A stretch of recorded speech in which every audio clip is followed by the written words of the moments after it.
What you're about to learn took me 17 long years of trial and error and being in the trenches to figure out. And this isn't some surface level theory that are not going to be applicable to you. This is literally down in the dirt tactics that I have learned from building over 2,000 funnels in my agency. I have literally launched funnels in pretty much every single niche imaginable. And what I'm going to be giving you today is just all the hard-won tactics that have literally taken me over 17 years to accumulate. This video has all the valuable insights that can change your life. So let's lock in and let's get stuck into it. So what exactly is a funnel? A funnel, people like to overcomplicate these things. All it is a step-by-step process that you take a prospect through, a complete stranger who knows nothing about you, your product, or your business, and goes from who the hell are you to shut up and take my money. And that is it. You need to know all of those steps in order to be able to do that. And once you do, then you have a funnel. Whether you have a successful funnel and an unsuccessful funnel is going to determine these brutal truths that I have learned from the years of trialing this stuff out in the marketplace and spending over $200 million in ad spend behind these funnels to generate over $7.8 billion in ROAS. Which brings us to the first step, which is traffic. Everybody thinks that they have a traffic problem. They're like, hey, if I could just get more traffic, more hyper-targeted traffic to my business, Sabri, everything would be all good. I'd be getting lots of leads, lots of customers would be coming through the door. I just need to know where the best traffic is, Sabri. Can you please tell me where that is? But the reality of it is that traffic is a commodity. Never have we lived in a day and age where there is so much traffic. Like, more people are flooding online every single day than any other time in history. And all of those eyeballs is traffic. Literally, if you have a credit card, you can go to Google or Facebook or TikTok, you can give them your credit card and you can get unlimited traffic. You set the traffic campaign to the whole world and you can target the whole world and you can run up millions of dollars on your credit card. So when you look at it through that lens, it becomes very apparent that traffic is not the problem. The real issue is having the ability to craft a sales system, a funnel that brings those raw inputs, the attention, and it converts it at a rate that is profitable, i.e. you make more money than you pay Google, Facebook, or TikTok to actually get that traffic into your funnel. And that is the biggest pain point. Then the focus becomes on, well, how do I actually craft a message then that actually does that it is profitable, that I can go out to cold traffic and buy as much of that eyeballs, and a good percentage of those people will take the action that I want them to, which is to fill out a form and become a lead, or to whip out their credit card and buy something from you. So at the end of the month, that bill of whatever the traffic is that's owed to these companies is a smaller amount than the overall net profit that that funnel brought into your business. And that's exactly what I'm going to show you how to do. Which brings us to step 2, cold traffic fundamentals. When I'm talking about funnels, I am purely talking about cold traffic. And cold traffic is just people that have no idea who you are. When they woke up in the morning, they did not know about your business. They did not know about anything that you've got to offer. That is cold traffic. And that is the real game. You need to be able to have the ability to crack cold traffic, because that's where all the fortunes are made. When I started my business, I was going out there and I was cold calling people, which is cold traffic, and I was converting those people into clients. And then I was delivering on that client work, and I would get my clients such ridiculous results that they would go and then they would go and tell 3 or 4 other of their business buddies, and then they would all come to me and be like, hey, can you do what you did for XYZ for my business? And my business was growing and I was getting lots of customers coming in. But then there comes a point where that word of mouth is only going to take you so far. And most people, they get stuck there. If you say, hey, like, how do you get clients? Like, I get all my clients from word of mouth. And for me, that's just like a telltale sign, okay, that like you're broke, because that's the only way that you know to be able to go get clients. And it's not a predictable way. You can't predictably determine exactly how much word of mouth that it is that you're going to get. Where if you want to make real fortunes, that's made in cold traffic. And then once you understand, okay, cool, I'm going after cold traffic, then comes the question of what is it that cold traffic needs to see in order to take the action that I want them to do, to fill out that form or to become a customer. In order to craft an offer that works on cold traffic, you need to be able to solve a pressing problem for a widespread market. If you were to walk down to the local food court and you were to stand on a table and you would say, hey, who's interested in whatever it is that I've got? So if you're a mortgage broker, who's interested in saving money on their mortgage? And if you can't get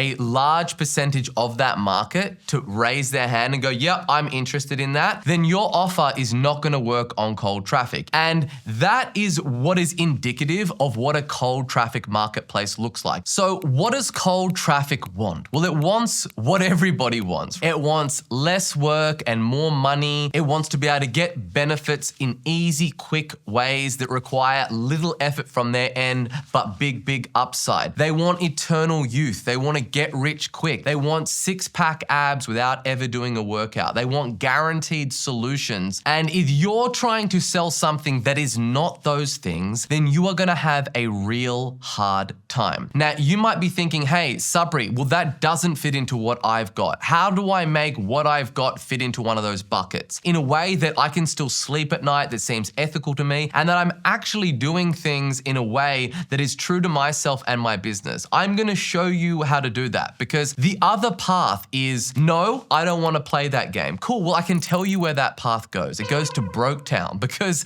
unless you understand how the human brain is wired and you play that game, then you're always gonna be struggling to get new clients for your business or get new customers coming in. So let's look at some of the components that your offer needs to have. You need to be able to make a specific claim. Like, this is what the outcome that it is that you'll get if you buy my product or do business with me. You will lose 12 kgs in 6 weeks. They don't want to just lose weight. They want to lose a quantifiable amount of weight, and they want to lose it in a specific time frame. And if we're gonna take it up even another notch, they wanna do it in a way that's easy to them and that requires the least amount of effort required. If you can't do that, you're like, well, hey, Sabri, that's not how it works. Like, I can't make a specific claim. Everybody's different, their hormones are different, their weight loss journey is different. Cool.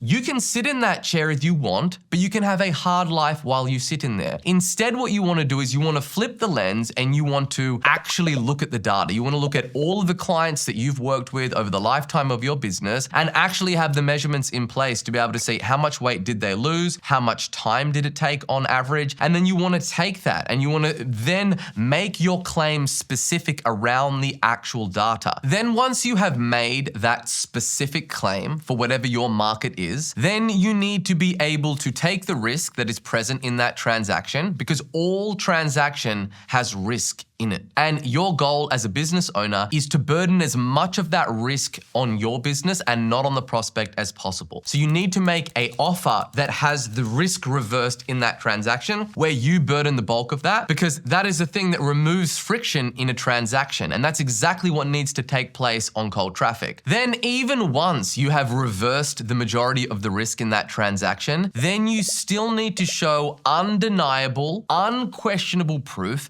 that you have done this before many times. The more times that you have done it and that you can prove, not just say that you've done it, you can actually show the receipts that you've actually done it, then the higher the conversion rate will be on all of your funnels, because everyone thinks that they're different. They're like, hey, that might sound all good, but I am a special fairy. I have unique qualities to me. And because of that, whatever this offer is that this business is making, it's going to be different for me, because I've just got all these different things going on in my life and my body and my business and all of the excuses that they come to. Like, you need to physically show them. You can't just tell them, you have to show them. And that's where the saying comes from, show, don't tell. So once you have proven that you've gotten this result thousands of times, then you need to make your solution to the problem that your prospect has a push button solution and require the least amount of work from them as physically possible. It needs to be a repeatable, predictable system so people understand that if I buy this, if I do what it is that you're telling me to do, then I will get this outcome in an easy way. There aren't all these different hidden variables that I need to take into consideration. And for you, if we're looking through the weight loss lens again, you might be thinking like, I don't know what their sleep's like, their vitamin, their nutritions, their hormones, all of their different hereditary issues that they've got. If they've got any medical conditions. Yeah, all of that stuff is there. But if you're gonna always be putting it in that basket and say there are all these other things, then to the prospect, right, to the cold traffic prospect, that just seems like there are all of these other things that are gonna prevent me from getting the outcome. So why would I take the step that they're asking me to? Because it's not a system. It's not something that they have derived. That's where it comes down to. You actually have to spend the time and energy and figure out what these numbers look like for your clients. If you aren't measuring client success in your business, if you don't have a repeatable process, then you shouldn't really be going out there and trying to sell it at cold traffic anyway, because a huge percentage of your customers aren't gonna get the outcome that it is that they want because you haven't spent the time and energy up front to look at all the data, to look at all the clients that you've worked with and actually boil that down and synthesize it into a step-by-step formula that will get more of the people who come through that the outcome that you're promising than the alternative. So that's first step one. You actually have to do that. And then once you've got it, then you can communicate that to cold traffic, and then that's what gets them to buy. Which brings us to step three, which is what I call knife to the neck. And this is the lens that I look through whenever it is that I craft any ad, any campaign, or any funnel, is Sabri, what would you put in this offer and in this funnel if somebody had a knife to your neck and they were literally gonna behead you unless it converted? And yes, it sounds very dramatic, but when you start to see success in business and you've got a lot of money in the bank account, it's very easy to get disconnected to actually having to make funnels work and having to make offers work. When I started my agency, King Kong, I was making 150 cold calls to complete strangers. And I was calling people up that were running Google ads, and I'd say, hey, XYZ business owner, I can see that you're running Google ads, but you don't appear anywhere in the organic search results. You're on the side street of Google and you're paying main street prices. How about I put you on the main street of Google and you pay side street prices? Very clear offer. A lot of people, when I was going out and making that, they had heard that offer before. Yeah, I know what search engine optimization is, Sabri. Like, I know what SEO is. And I was constantly found myself in basically trying to having a convincing argument with the prospect on the telephone. Like, hey, I can do this, and trying to prove to them that I can do it. And after doing that for about 3 or 4 weeks and getting my teeth kicked in, I said, hey, like, I need to come up with an offer that is so compelling that people will feel stupid to say no to it, and they will just have to buy. Like, they have no other choice but to buy this thing because it is such a compelling offer. And that was when I developed something called the Godfather strategy, which is to make a offer to your prospects so good that they simply can't refuse. And I came up with a guarantee, which is I would guarantee to get you on page 1 of Google in 90 days, or I would work for free until I did. And that completely changed my business overnight. Instead of having convincing arguments over the telephone, I was making a compelling offer, and I was converting complete strangers into customers in one call for a 12-month contract that was worth hundreds of thousands of dollars to my business. And word got out, and that changed the industry. Everyone started copying that offer because it worked so well. And that showcases the power of when you have an offer that is so compelling, people just buy. And when I went through that process for my own business, it was very uncomfortable. It was like, holy shit, I got like skin in the game. My neck's on the line. Either I don't deliver the outcome to these clients, then I'm not gonna have any money coming in, and I'm gonna be doing all the service, but I'm not gonna be making all the money. And I have a saying, if the offer doesn't keep the founder up at night, then it simply isn't strong enough. Which brings us to step number 4, and that is to sell the way the market wants to buy. I had to learn this the hard way. In my business, when I was first selling SEO, I was like, hey, like, keywords don't really matter because I'm gonna work on this person's website, I'm gonna increase their authority, I'm gonna be building their backlink profile, and I'm gonna be optimizing their whole website. And as a result of that, they're gonna end up ranking for hundreds of keywords. So why would I sell like the keyword packages that my industry is known for selling, as selling like 30 or 50 or 100 keywords? Because that doesn't really make any sense. They're gonna get way more than that. I got a brilliant idea. What I'll do is I'll just start selling unlimited keywords. And I'll just say, hey, when the client asks me, how many keywords do I get? I'll be like, you get unlimited. And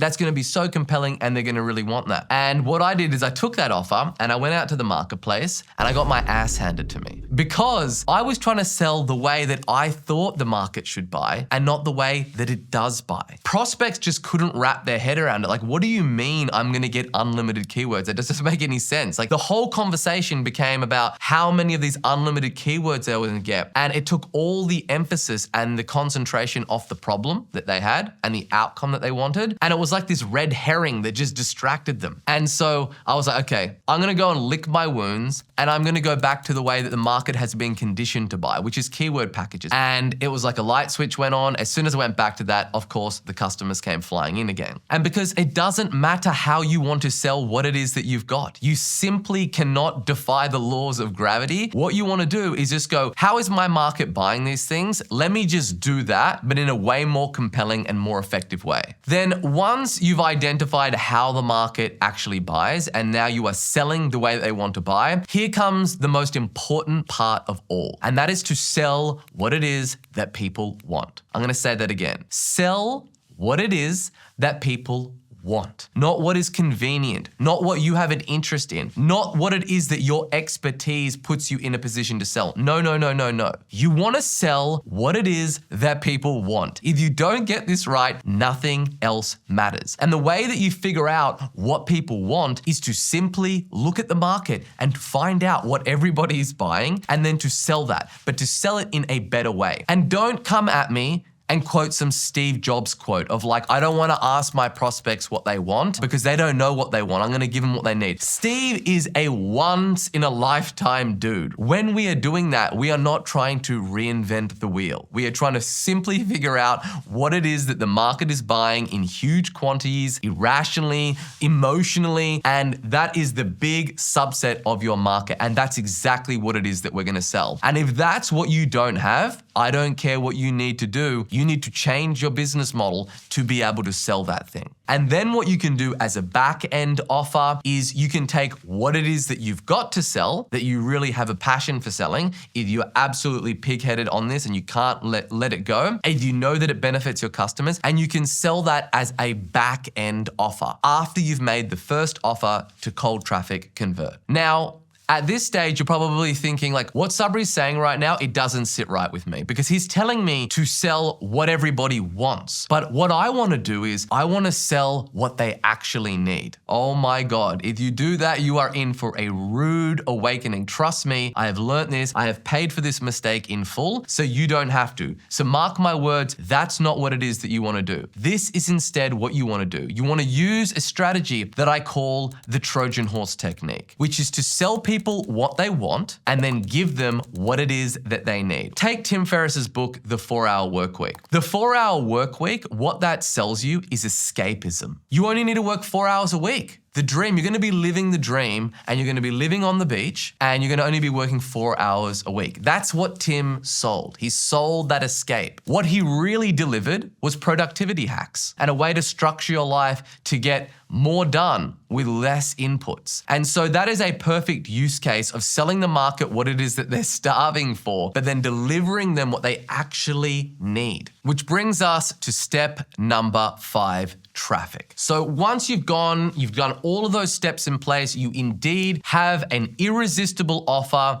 that works on cold traffic. Now's the time of like, what traffic do I run? This is a question that I get all the time. Sabri, is Google or Facebook better? So the way that I look at traffic is that it boils down into 2 buckets. And the first bucket is demand capture. And that is when there is already demand present in your marketplace, i.e. there are people on Google that are jumping on there or they're gonna be on ChatGPT, typing in the problem that they've got and looking for solutions to that problem. And simply all you're doing is you're capturing those customers and you're capturing the demand that already is present in that marketplace and you're funneling them through to your offer. This is the easiest type of traffic to convert because they already know that they have a problem. They're customers that I like to call have a bleeding neck and they need an immediate solution to solve that problem. You don't need to be a master in persuasion to be able to sell a bowl of water to someone that is incredibly thirsty. Then the next bucket is demand generation, and that is cold traffic. And that is when you go out to a marketplace and you actually generate demand for whatever it is that you've got to sell. It's for people that wake up in the morning and they don't have any understanding that they have a need for whatever it is that you've got. And then they see an ad and you take them through a series of steps in a persuasive way that goes, hey, I'm actually interested in this. Let me find out more about it. And the litmus test that you want to do is you want to look and see, are people actively looking for whatever it is that I've got to sell? Is it in the thousands? Ideally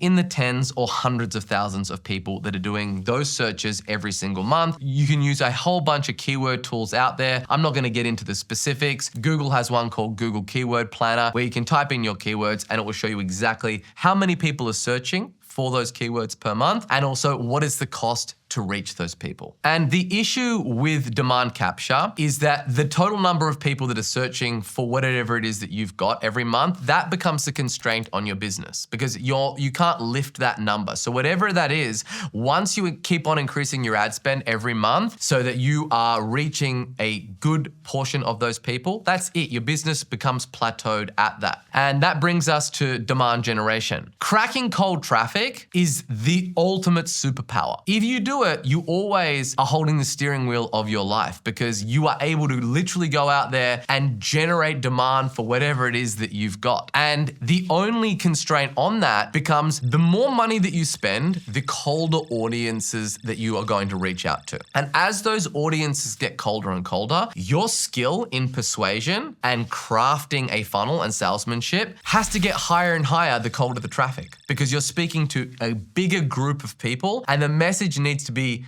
open enough to still be appealing to all of those people, but actually specific enough to get them to convert. And wherein lies the problem. That is a very difficult thing, but that is the game. That's the game that you want to master. All good things are difficult. And so when you really put yourself in the position where you're like, I'm gonna crack this shit. I'm gonna learn cold traffic. If it's the last thing I do, and you operate with that knife to the neck mentality, you will find a way. You will use what I'm telling you in this video and you will crack an offer on cold traffic. And when you do that, your life will materially be changed forever because the fortune is made in the cold traffic market. That's where all the fortunes are made. Now, the reason that people can't get cold traffic to convert is this is how they operate their business. They create their business because they had a problem and then they solve that problem for themselves. And then they're like, hey, I'm pretty good at this. Why don't I start a business in this? I love cooking. Let me go start a catering business. And then they develop their business and then they spend all this time and energy on building up that business, setting up all the infrastructure, hiring the people, doing everything that it is that they need to do. And then they're like, okay, now let me promote this business. Let me start running ads on Facebook or on Google and let me get the word out. Let me get the word out about my business. And you might be like, why is he laughing? That's completely logical. Well, the reason that I'm laughing is because I have made that mistake and I have worked with thousands of clients in 136 different countries around the world. And I have seen this just as a massive persistent problem. The reason that it's a problem is that you're taking your business and then you're trying to mold it to these traffic channels. And you're like, well, this is what I've got. Let me try to get the word out and let me try and sell it. And then you figure out that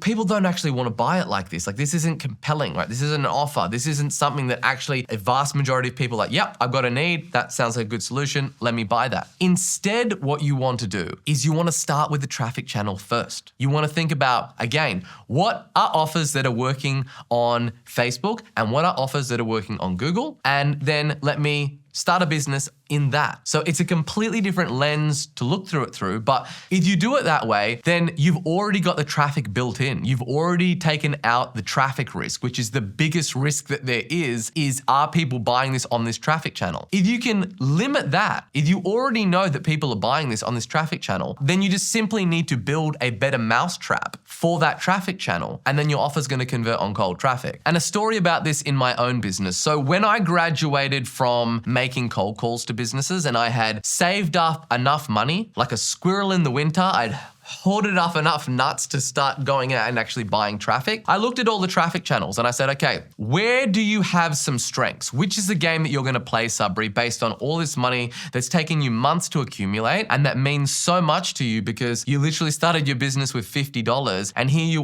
were barely paying rent and now you got enough money to start running ads. You have got a knife to your neck, Sabri, where are you gonna start running ads? And so I looked at Google ads and I saw, hey, for the keyword SEO agency, it was $36 a click. traffic. I was like, okay, a lot of people have already been doing that and are doing that right now. What's the advantage that I've got? You don't have as much social proof in them. You haven't been around for as long as them. Your team isn't as big as them. You don't have a nice big fancy office. You don't have any advantage, Sabri. You're fucked. If you run this traffic channel, that's what you are. You're fucked. It's 36 bucks a click. And if you had a knife to your neck, you would probably be beheaded. So, okay, cool. I'm not going to do that. Not going to start with Google ads. That's not where I want to go. Then Facebook ads weren't even around back then. So then I did the most unconventional thing that you could do. And as a digital marketing agency, I started running ads on radio. And the only reason that I did that is because the fishing is best where the fewest go. And there were no other digital agencies that were fishing on radio because obviously there's a disconnect there. I'm promoting digital marketing, but I'm running ads on radio. However, I did that. And I never forget, I negotiated a deal with the radio guy and I then immediately got a discount on traffic because what I did with him is I said like, look, I'm not going to pay your normal spot. I don't have the money to pay your normal spot. However, whenever you can't fill a spot, here's $14,000. It's already in your bank account.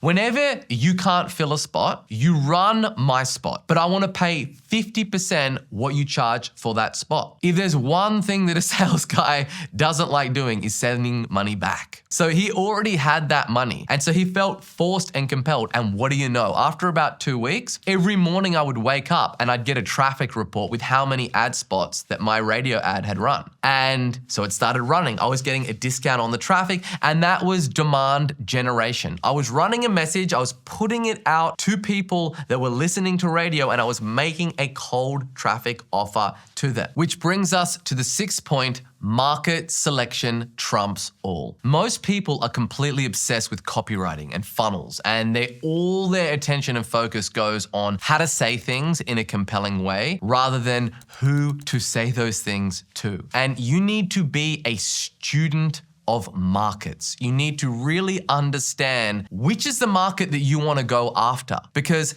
that is the thing that matters the most. It matters more than the ads, it matters more than the funnel, it matters more than the offer is who is it that you're going after? What is a hot market? And you might be in one market right now and there will be all these other adjacent markets that the same skill, the same offer that you've got would be applicable to those other markets. But if you don't always have your lenses on like looking at what your market is doing, what are the other adjacent markets to your market doing? And where is moving the most gross volume? And you can find out all this stuff by looking at industry reports and just figure out how much value, how big is a certain industry? And they're the things that it is that you want to study. You don't want to be like, I'm operating in this market, so I'm only going to look at opportunities that are within this market, or I'm only going to look at funnels in this market, or I'm only going to focus on this customer in this market. You want to be a student of all markets, even if you're not in those industries, because that's what keeps you sharp. And the 5 biggest goldmine markets that I have found from building over 2,000 funnels for my clients is that diet is a massive one. There's always going to be people that are looking to lose weight. You can do it in so many different niches, from housewives to busy business executives. It's just a monster market. The second goldmine market is the look younger niche, and that is any product or service that you can sell to make somebody look better or to look younger. The third goldmine market is get rich quick. You want to have a look at whatever vehicle that you've got to make somebody wealthy. And if you're offering a quick solution to that, that market is always going to be enormous, whether it's property development or it's some advocacy business or it's coaching or consulting, whatever it might be, that market is enormous and will forever be enormous. The fourth goldmine market is the business opportunity market, where you're selling to somebody an idea for them to start a business and to create their own business for themselves, which is in like the whole wealth attraction. That is an enormous market and will always be one. And the fifth goldmine market is pain relief. Whether it's back pain, it's nerve damage, you name it. I'm not going to get into all the specifics of the niche. If you're offering something that removes pain for somebody, you will always have customers. And to summarize market selection, Warren Buffett summarizes this perfectly. It doesn't matter how hard you row, it matters matters which boat you choose to get into. And that's what it comes down to when it comes to market selection. You want to be looking at hot markets that are huge, that are enormous, that have a huge group of people that have a huge need for whatever the solutions are in that marketplace. And then you want to enter into that niche and you want to sell a better mousetrap to that starving market in a more compelling way with everything that I'm about to teach you next. Which brings us to step number 7, which is something that I like to call bullseye market hit. And that is, in every single market, there is a bullseye that exists. And it does not matter whether you hit that thing with a rubber bullet or a sniper rifle, it just matters that it is that you hit it. And the way that you figure this out is by having the mindset is you're willing to pivot your business, you're willing to pivot your offer until you find that bullseye market hit. And again, it comes back to the point I was making earlier, is you need to be fluid in your business practice and not be pig-headed and be like, this is a product that I've got and I've just got to sell it. You need to keep on changing your business and what it looks like until you find that bullseye of your market where people do pull out their wallets and they buy in droves and they buy irrationally and emotionally and they just want whatever it is that you've got. And the way that you do that is you look at your landing page, you look at your ROAS, you look at your cost per lead, your customer acquisition cost. I'm going to dive into all of those specific points and show you exactly how you troubleshoot all of those in a moment. But the first thing is just to understand that you're going to need to have the fluidity in your business to keep iterating your offer and what it is that you're selling until you do find that bullseye. And look, let me be the bearer of bad news. Once you do all of these things and you launch your offer, you are not going to crush it straight out of the gate. Because let me just paint a picture for you. The highest paid copywriters in the world that only take on clients that have a proven offer and what we call a control, something that is already running. They have a funnel, a sales page, a VSL, and it's already working. Then they find the best copywriters in the world and they say, hey, I wonder what this funnel would convert at if I paid the best guy in the world to write the copy. So then they reach out to the best copywriters in the world and they pay them upwards of $150,000 to write a sales message or a video sales letter. Then they get 10% of all sales that message produces for them into perpetuity for as long as they continue to run that with the best, most vetted people in the world. And still 30% hit rate is what they have, meaning that 70% of the time that they go through that exercise, whatever it is that promo, that the best copywriter in the world writes for them, it doesn't work 70% of the time. So who are you to think that you are going to be able to build something and absolutely crush it straight out of the gate? It just doesn't happen. It very rarely happens. So instead, you go through with the mindset of like, I'm going to build all this, I'm going to put all this time and energy into it, and then the chances are it's still not going to work. And that's okay, because I'm going to keep iterating and testing until I get it to work. And that's where all the fortunes are made, which brings us to step number 8, funnel economics. And this is the flip side of that. We just spoke about how hard it is to actually get an offer that converts on cold traffic. Well, the thing that I see holding more people back with scaling their offers than anything else is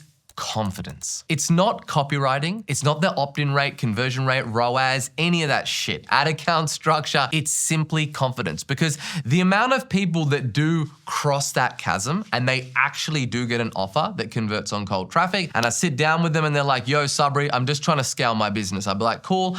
Where are you at? They're like, I'm at 100 grand a month. I want to be doing $1 million a month. I'd be like, okay, cool. What's the constraint? What is the area that's breaking when you do more of it? Why can't you get this to $1 million a month? Oh yeah, we can't get to $1 million a month right now because we don't have enough leads. Okay, why don't you have enough leads? Well, it's the Facebook ads. Yeah, we don't have enough leads because of Facebook ads. Okay, well, how much are you spending on Facebook ads? Oh, I'm spending 50 grand a month. Okay, cool. Have you ever tried spending 100 grand a month? These are just rough numbers, right? It can be 10 grand, it can be whatever. No, I haven't. Why not? I don't know. Okay, well, let's start there. So more often than not, 80% of the time, it's a mindset issue. It's not a conversion issue. It's not a tactical, I don't know what to do issue. It's just they don't have enough confidence to be like, yo, just go and do it. And a bunch of times, I don't even need to work with those people. I'm just like, yo, how about just double your ad spend and then come back to me and let me know how you go? And then they do that and their business explodes. You need to understand the economics in your business, which I'm gonna dive into right now and show you what it looks like. What do the economics in a business look like? What do they need to look like in your funnel? How do you know when to spend more, when not to spend more, and when things need to get changed? So the first lens that you need to look at is, what is the goal? We're trying to get to $100,000 a month. Okay, terrific. What do we need to do to get to $100,000 a month? How many customers do we need to sell? At what price point? So then you figure that out. And then you're, okay, cool. This is how many it's gonna take. What are we at right now? We're at 100, we need to get to 1,000. How do we get to 1,000? We're gonna need to spend more money. Then from there, you just dial back every single step of the funnel. Everything that it takes to get a customer. Okay, what do we need to get a customer? We need to get leads. Okay, cool. How many leads do we need to get that many customers? And you do this by just looking at your numbers and just figuring out on average what your close rate is. And you wanna dial it back at every single stage. And once you do that exercise, you're gonna know every single step in your sales funnel. And you're gonna become very, very clear on what the constraint is. And all of these numbers stem from one number. And that one number is lifetime value of a client. Because once you understand how much a client is worth to your business, what is the total amount of profit that they deliver to your business over their entire lifetime of doing business with you, then we can figure out from that number what we are willing and able to spend in order to acquire that customer. Which brings us to the second most important metric, which is customer acquisition cost. CAC. And what you need to do to figure out your lifetime value of a customer, this is a down and dirty, back of the napkin way, is you basically look at the total amount of revenue that you've done in your business and you divide that by the number of customers and the number of clients. That's gonna give you the total sales. And then you do that also for your net profit and you just divide how much net profit you've done in the overall lifetime of your business. The longer the time window, the better, and divide that by the number of customers. And that is a down and dirty way of giving you what your lifetime value of a customer is. Then once you've got that, we are then gonna look at what are you able to burden as a business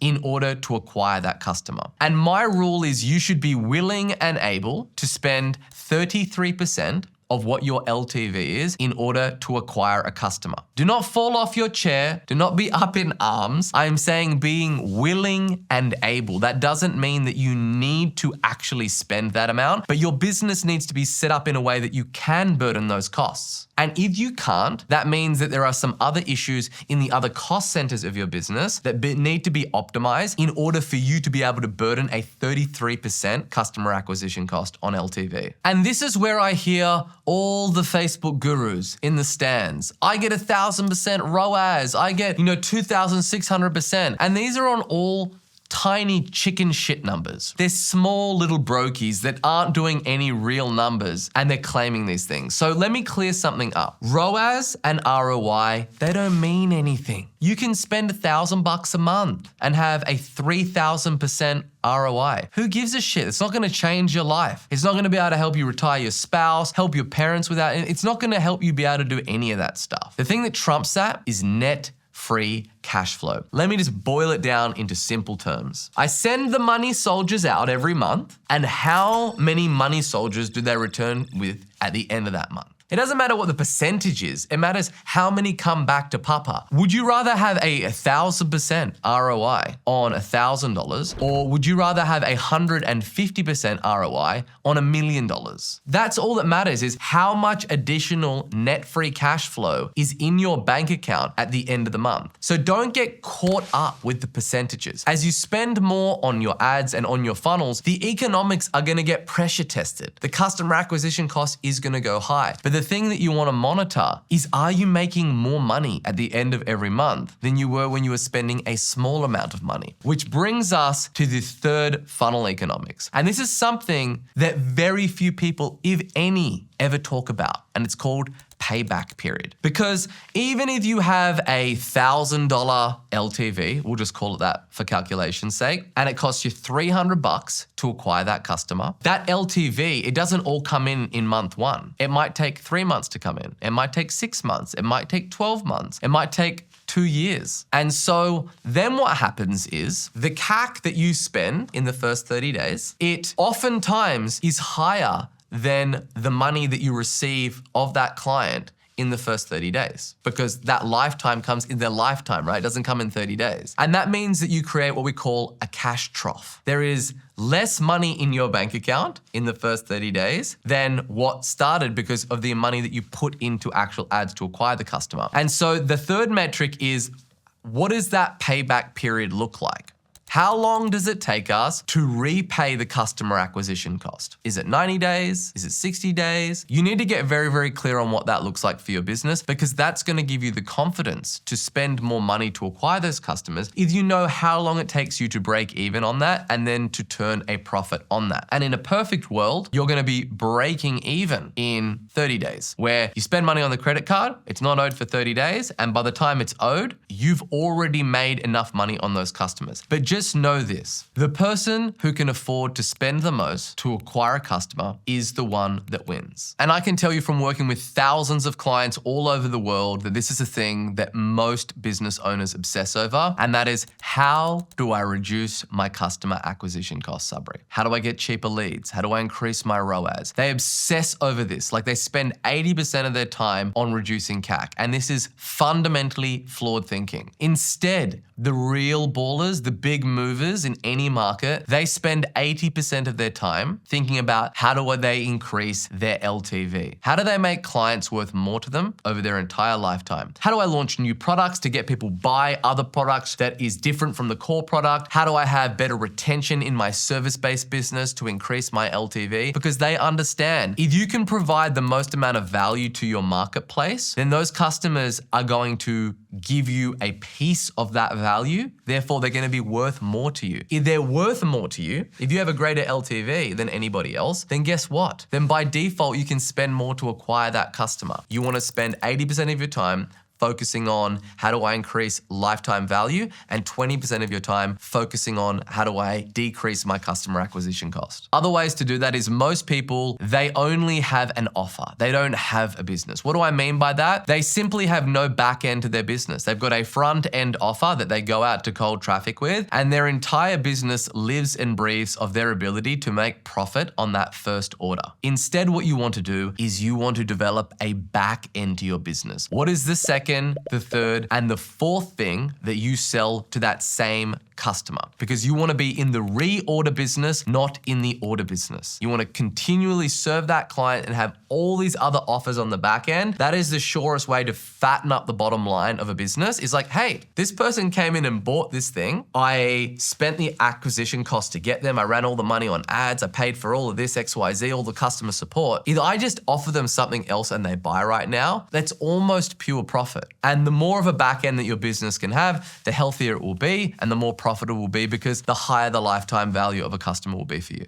And then once you understand these things, you need to track everything. You need to track where is the best lifetime value that you get by traffic channel. What is the lifetime value of a custom that we get from Google versus Facebook? Because it might be that, yeah, they do cost you more to acquire a customer on Google, but the lifetime value is double. This brings us to step number 9, and that is the different types of funnels for different price points. So once you understand what those economics look like, now we need to determine which is going to be the best type of funnel to sell that offer. Because different sales formats make sense at different price points. For instance, you can't have a huge, long and drawn out sales funnel if you're selling a product that is $50. It's just the cost to advertise to get that person into your funnel and into your world, it goes up at every single stage of the funnel. So if you do that, it's just not going to make sense. And typically the rule of thumb that we think about is how much information is required in order for this prospect to make this purchase. i.e., if you're selling somebody a $5 million home, the chances are there's going to be quite a lot of information that's going to need to be provided in that sales cycle versus if you're selling somebody the idea of trying a new Pilates class. So the first sales format that we're going to be looking at is what we call a text-based sales letter. And the price elasticity for a text-based sales letter is $97 and below. So this is typically the most effective sales modality for doing that. And that is just a page that you send people to that is predominantly made up of text and images that then gets them to take the desired step that you want them to, which in most instances is buy. So the reason that it makes sense to send them through to a page like this, it's completely ungated. It doesn't make them opt in for any information. It doesn't make them watch a video or attend a webinar or anything like that. They can go through, they can get all of the information that it is that they need on this text-based sales letter, and then they can be presented with the option to buy or to take that next step. And the reason why it makes sense at $97 and below is because that is such a low LTV on a client that anything else would just increase the friction and all the costs associated just to get people to see your offer in the first place. The next price point is the $97 up to a $297 price point. And the most effective sales modality to sell to those people or sales funnel is what we call an ungated naked VSL. And that is where you send traffic through to a page that simply has a headline on it and a video sales letter underneath it. There's nothing else on the page. And the reason that we do that is that when somebody arrives on that page, the headline is usually about some authority figure is revealing the way to achieve the big benefit that it is that they want. So there's enough intrigue for somebody to watch that actual video, but from when they look at it, it looks purely informational. There's no buy now button. There's no other bells and whistles on that page. It's simply a logo, a headline, and a video, and that's it. And then once they're watching that information, it's entertaining them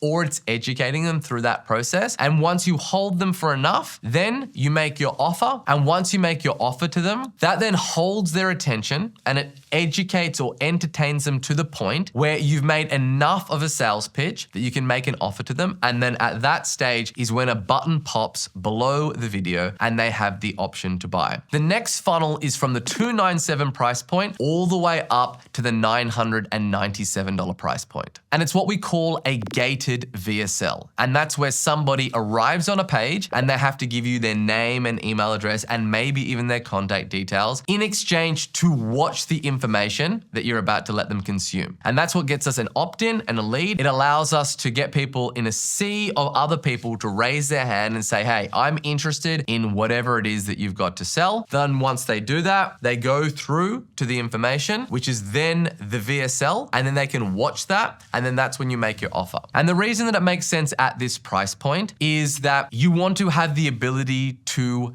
nurture and follow up with those people that don't buy. And by adding that gate where someone has to give you their contact details, that increased the cost that it costs to get someone to actually just view your sales message. But at that price point, the trade-off is worth it. It makes sense to get people's name and their contact details and then enter them into an email funnel that nurtures and educates and follows up and builds goodwill with those people. That is worth more than sending people directly through to an offer page to buy an offer that's up to $1,000 because it's just, that's how the economics stack up. Trust me, we've tested it. It's what makes the most sense at that price point. Now, the next funnel is designed for people that are selling something from that $1,000 mark, roughly up to around that $2,500 mark, whether it's a course or it's a product or it's something that requires a little bit more education in order for them to buy, because naturally it's a higher price point. And the best sales funnel for doing that is what we call a webinar funnel. And it's where somebody comes through, they come to a webinar opt-in page, they give you their name and contact details to attend a webinar that is coming up. And the way that this is different to a gated VSL is that it appears to be live or it is live. And that's because whenever you have an event, it increases the conversions because it feels like it's live and it's happening right now. And then people are attending the webinar. And then when you make your offer, you have that sense of urgency because it's a limited time offer because you're making it on a webinar that is an event. And so that increases urgency and they have to buy, which increases the conversion rate. And then the last sales funnel is purely designed to sell products or services that are around that $2,500 mark up to $50,000, $100,000, and even into the $1 million.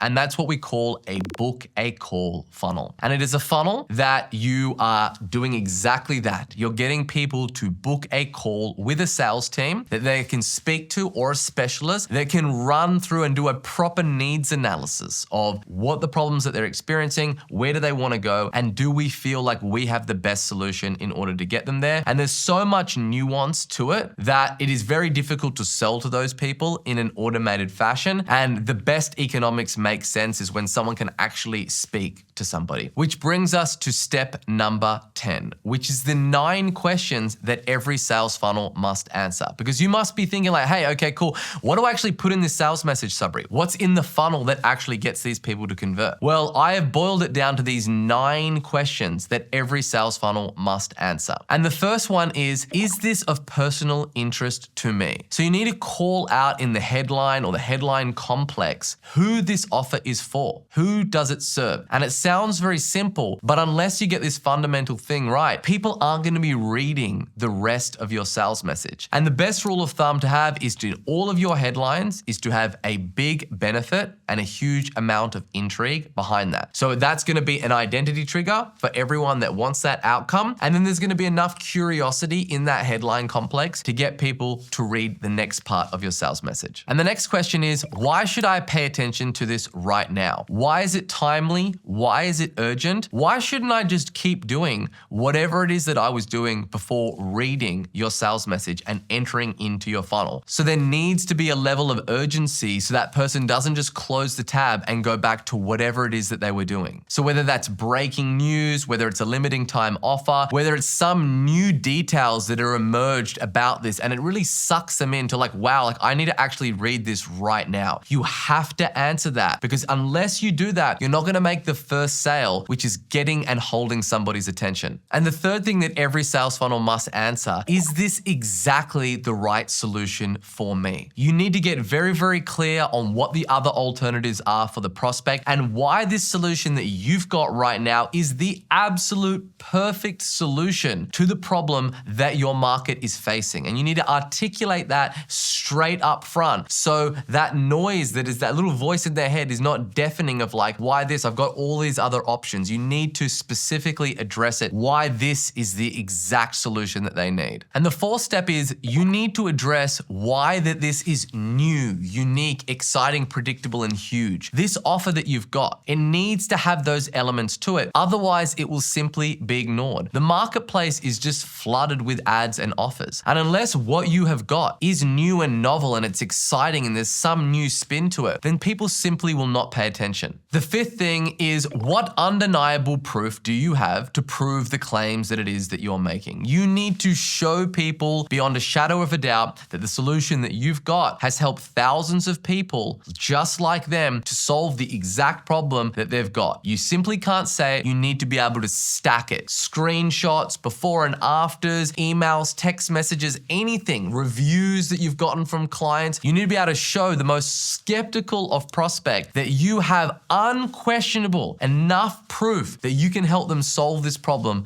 that they've got right now. And the more proof, the better, because the louder the claims that you're making, the more proof that you need to have to make them believable. The sixth thing is, how does it actually work? You need to step by step take someone through the process of exactly what's going to happen after they take the desired action that you're asking them to, whether it's to fill out a lead or to buy. What is the actual steps? What is the formula? What is the framework? And how does it actually work? You can't just make these and then show proof and expect that that's enough. You need to take that prospect by the hand and walk them through what that journey is going to look like for them. The seventh element that all sales funnel must include is what other people are saying about it. What is the other elements of social proof? Yes, we've showed all the before and afters. We've done that stuff. Now we need to actually hear from the customers themselves, ideally in video. If you don't have videos, text will do. You want to show all the reviews that you've got. You want to really showcase to that customer what all of these other people are saying about you, because that is also much more compelling than you simply saying it or just showing proof. But you need to have other customers that are just like them, telling them about how your product or service changed their life. The eighth point is, what guarantee do you have in place that this is going to work for me? Yes, you've showed me all the proof. This parade of people that have come in and told me about all the life-changing results that they've also gotten. Cool. I still don't believe you. I'm still skeptical as shit. What is the guarantee that you've got? Because I am a unique butterfly again, and I need this to specifically address my uniqueness. And in order for me to buy, I'm going to need a guarantee. So you need to have a strong guarantee. You can be a conditional guarantee. It can be an unconditional guarantee. Whatever it might be, you need to remove the risk that is present in that transaction. You need to burden that as the business owner to guarantee that if they do what it is that you're asking them to do, they too will get all these incredible benefits. Because anybody that sees you on the internet automatically hates you. And so you need to think about it is, what is it that I need to actually guarantee in the terms and conditions in writing that removes any risk that is present, and it ensures me that 100% I'm gonna get the outcome, or I'm either gonna get my money back. And the ninth and the last point is, what do you want me to do next? It sounds simple, but the amount of people that I see close their sales message, selling from their heels and holding their punches, and doesn't literally just come out and tell the person exactly what to do. I.e., if this sounds like something of interest to you, if you want to get these benefits, what you simply need to do is click on this button. Once you click on this button, this is what's going to happen next. This is exactly what you want to do, and you need to do it right now. You need to not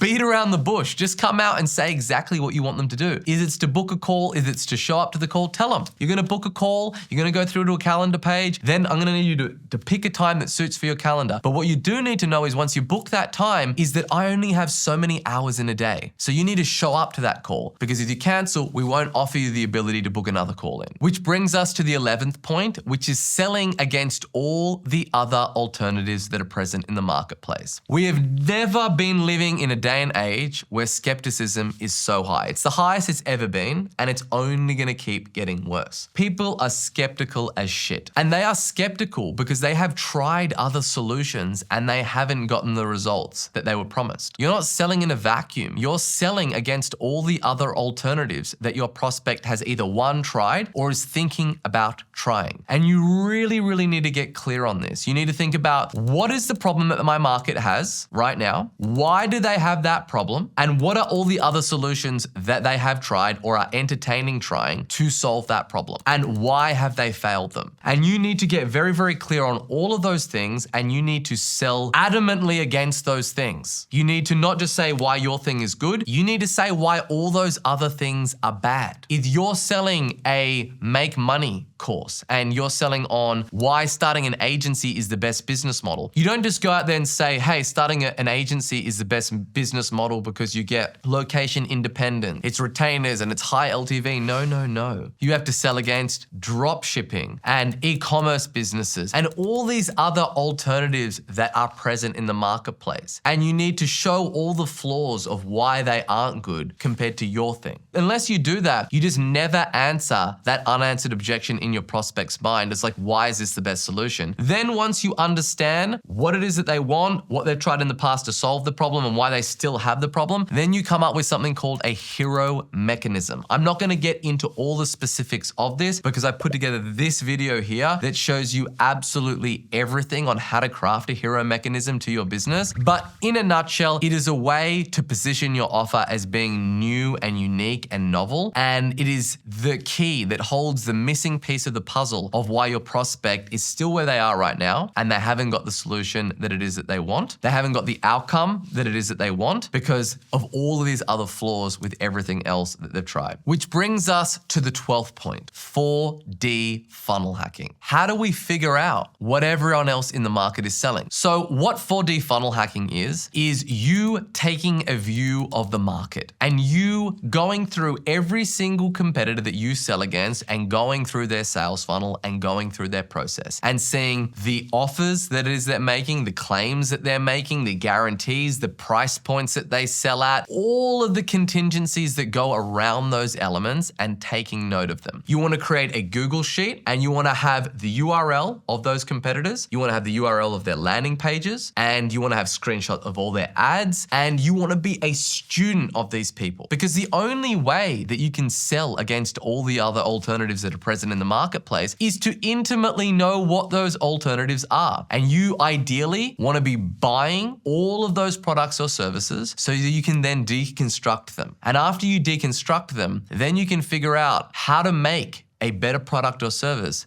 than anyone else in your marketplace is doing. But it takes a lot of time and energy, and a lot of time and energy that, quite frankly, most people aren't willing to go through. And that's like, if you do that, you can live a lifetime of pain, or you can do this one painful activity for 2-3 weeks, you can figure out absolutely everything that your market is going through. Every single offer that is being made to your prospect, what price point they're being sold at. And you want to track all of those elements. And it's not something that you do once and you forget about it. You want to keep your finger on the pulse of your market. If someone sneezes, you want to know when they sneeze, how loud that sneeze was. This is the way that you can control markets and the way that you win. Does it take a lot of time and effort? Yes. Is it worth it? You betcha. Every freaking cent is it worth it. Because as Sun Tzu says in The Art of War, if you know their competitor and you know yourself, you need not fear 1,000 battles. And you want to know what it is that they're selling so intimately that you can sell against it so hard that when your prospect gets in front of you, they're like, fuck, this person knows everything. They know everything about all the solutions. They know my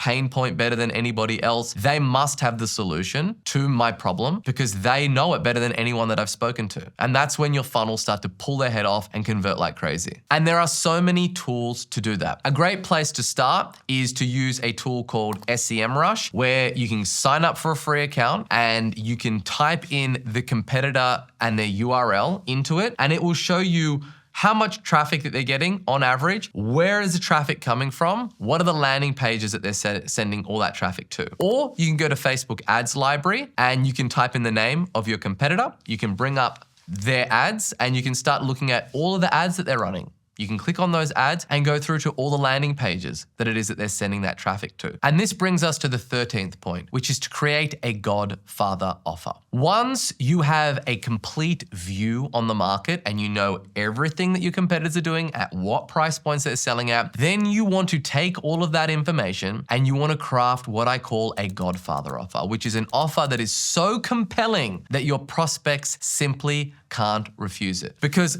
trust me when I say this, a compelling offer is 10 times more powerful than a convincing argument. You already know the lay of the land. You know everything about your prospect at this stage. And then you use all of that information and you just get a piece of paper out and you just write down in simple terms, what is an offer that I would be able to make to this marketplace that would be impossible for them not to buy it. You already know all the other claims your competition is making. You know their pain points. You know what it is that they've tried. You know where it is that they want to go and what it is that they want to achieve more than anything. And what you need to do now is make an offer to them that helps them do exactly that in a new and compelling way that they simply can't refuse. Now, a litmus test, if you're wondering like, okay, how do I know, Sabri, this is just a normal offer or if it's a Godfather offer? Well, let me caveat by saying that most business owners are walking around and they are making what we call resistible offers. It's an offer that any prospect can resist. It's very, very easy. It's not very compelling. Instead, we want to be making irresistible offers, and the way that we figure out if it's irresistible is the first litmus test is, do I lose sleep at night over this offer? Does it make me feel uncomfortable? Because if the offer doesn't keep the founder up at night, then it simply isn't strong enough. The other thing that it should do is it should reverse as much as the risk present in that transaction as humanly possible, because that is a stronger offer. If there is no risk to the prospect, they're just like, I have to buy this because there's no risk to me. Worst case scenario is I get my money back and I don't get the outcome. But best case scenario is everything that they are saying is true and I get the outcome that I want. Win-win, I'm gonna buy. I'm gonna do exactly what it is that they're asking me to do. And in terms of like guarantees and dressing up these offers and making them strong, you can use what we call a conditional guarantee, which is if the customer or prospect does everything that it is that you say that they need to do in order to get the outcome, and they still don't get the outcome, then they get their money back. The next one is an unconditional guarantee, which is if you buy this and for every reason you're not happy, we'll give you your money back. That's obviously the strongest, but there's obviously an underbelly to that, which we won't dive into all the specifics in this video. And as a general rule of thumb, by having a guarantee, you will increase your sales by 30% just by having a guarantee. And the refund rate or the callbacks on most guarantees, if you're doing them right, is well below 5%. So you do the math yourself, you'll see that the trade-off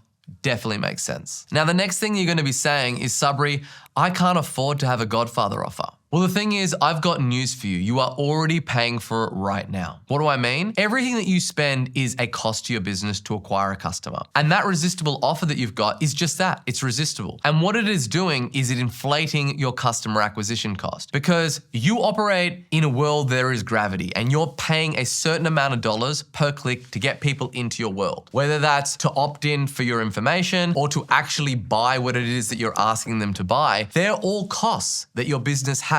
And so if you've got a weak offer, it just inflates all of those costs. So you can either bring in way more customers into your business, have a solid guarantee and reduce your customer acquisition cost, or you can have a shitty weak offer and pay for an inflated customer acquisition cost across all the traffic channels that you're running for your business. They all have a cost. You just need to pick which one that you want to pay, because you are just one Godfather offer away from being filthy rich. Which brings us to step number 14. The offer is the spark and value is the fire. There is so much talk online about having compelling offers. But what all of these people fail to recognize is the offer is just the spark that actually starts the fire in the first place. In order for it to be a sustained fire, then you actually need value. And this is something that no one is talking about. When it comes to making offers online and building a sales funnel that scales, value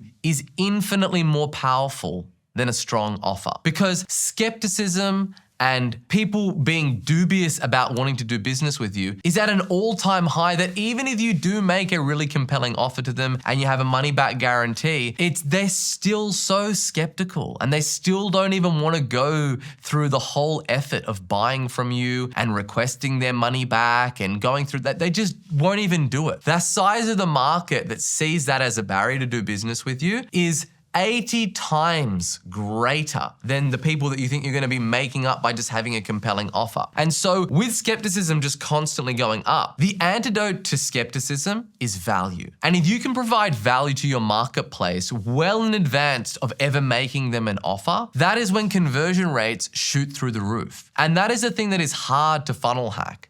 That is the real true kryptonite for a marketplace. If you can provide the most value and you can provide value to those prospects in advance of them ever doing business with you, then everything else off the back end of that, all your other metrics, they go through the roof and they look phenomenal, because the biggest thing, the gravity that is weighing that whole marketplace, which is skepticism, is removed, because you've already proved to those people that you're a trustworthy, genuine person, because you've delivered value to them before you've even asked them to do business with you. And the higher the ticket of whatever it is that you're selling, the more trust and belief and a relationship there needs to be formed with that prospect in order for them to do business with you. So if you're selling a high ticket service or product, if it's anything like above $2,000, then you want to put a disproportionate amount of your time and energy and resources into creating value to your marketplace well before they buy. And that's by not only just having offers that you go out there with. You need to be putting together a sales funnel